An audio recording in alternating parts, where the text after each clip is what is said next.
Takže priatelia, sledujeme Korytár, Širík, Švec, Vikor a Tot. Nesmieme zabudnúť. Tak minimálne v tejto petorke hľadajme obsadenie nastupných víťazov odštartované. Adrián Širík, veľmi dobrý start, ale predstavilo niečo rýchlejšie sa chytil na suché miesto Stanislav Korytár. Adrián tam potom trošku zaváhal a to znamená, že ho máme na 3. mieste. Vtedy Korytár teda vedie, Šveca máme Roberta na mieste 2. To je poradie po veľmi rýchlom štarte, všetkým si to došlo asi najvyššie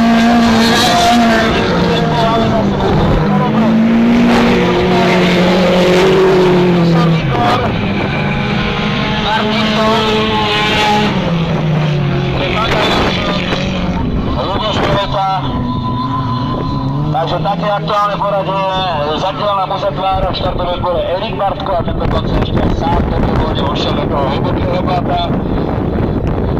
No a ten výboj na ten